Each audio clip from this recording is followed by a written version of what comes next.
بسم اللہ الرحمن الرحیم۔ السلام علیکم ورحمۃ اللہ وبرکاتہ۔ میرے دوستو، آج میں نماز جماعت کی فضیلت کو بیان کروں گا۔ حضرت عبداللہ بن مسعود رضی اللہ تعالیٰ عنہ ارشاد فرماتے ہیں کہ جو شخص یہ چاہے کہ کل قیامت کے دن اللہ تبارک و تعالیٰ کی بارگاہ میں مسلمان بن کر حاضر ہو تو وہ ان نمازوں کو ایسی جگہ ادا کرنے کا اہتمام کرے جہاں اذان ہوتی ہے، یعنی مسجد میں، اس لیے کہ حق تعالی شانہ نے تمہارے نبی صلی اللہ علیہ وسلم کے لیے ایسی سنتیں جاری فرمائی ہیں جو سراسر ہدایت ہیں۔ انہی میں سے یہ جماعت کی نمازیں بھی ہیں۔ اگر تم لوگ اپنے گھروں میں نماز پڑھنے لگو گے جیسا کہ فلاں شخص پڑھتا ہے تو تم نبی صلی اللہ علیہ وسلم کی سنت کے چھوڑنے والے ہوں گے، اور یہ سمجھ لو کہ اگر نبی صلی اللہ علیہ وسلم کی سنت کو چھوڑ دو گے تو گمراہ ہو جاؤ گے۔ جو شخص اچھی طرح وضو کرے اس کے بعد مسجد کی طرف جائے تو ہر قدم پر ایک ایک نیکی لکھی جائے گی، اور ایک ایک درجہ بلند ہوگا، اور ایک ایک خطا معاف ہوگی۔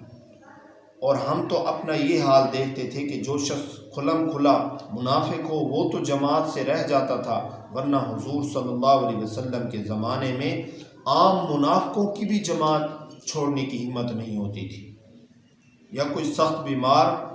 ورنہ جو شخص دو آدمیوں کے سہارے سے گھسیٹتا ہوا بھی آ سکتا تھا وہ بھی صف میں کھڑا کر دیا جاتا تھا۔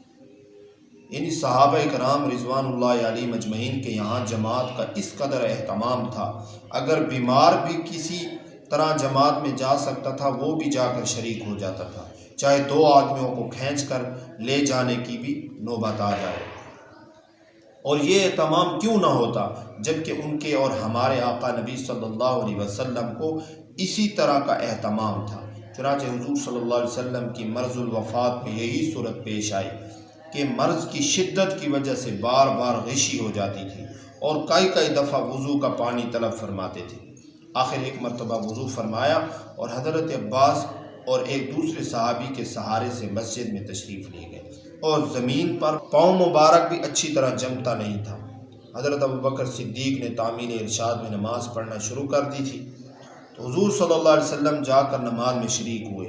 حضرت ابو درداء رضی اللہ تعالیٰ عنہ فرماتے ہیں کہ میں نے حضور صلی اللہ علیہ وسلم کو یہ ارشاد فرماتے ہوئے سنا کہ اللہ کی عبادت اس طرح کرو گویا وہ بالکل تمہارے سامنے ہے اور تم اس کو دیکھ رہے ہو،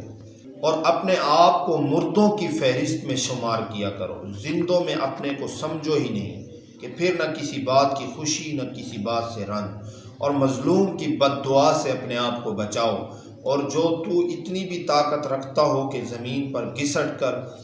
عشاء اور صبح کی جماعت میں شریک ہو سکے تو اس سے بھی دریغ نہ کر۔ ایک حدیث میں ارشاد ہے کہ منافقوں پر عشاء اور صبح کی نماز بہت بھاری ہے، اگر ان کو یہ معلوم ہو جاتا کہ جماعت میں کتنا ثواب ہے تو زمین پر گھسٹ کر جاتے اور جماعت سے اس کو پڑھتے۔ تو یہ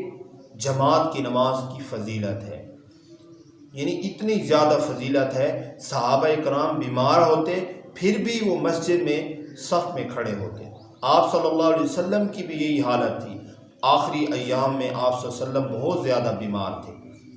چل بھی نہیں سکتے تھے، لیکن دو آدمیوں کے سہارے سے آپ گھسیٹتے ہوئے مسجد میں آئے اور لوگوں کو بتایا کہ میرے لوگوں دیکھو جماعت کی نماز کی یہ فضیلت ہے کہ اگر تم بیمار ہو اور گھسٹ کر بھی مسجد میں آؤ تو بھی نماز میں شامل ہو اور جماعت کی نماز پڑھو۔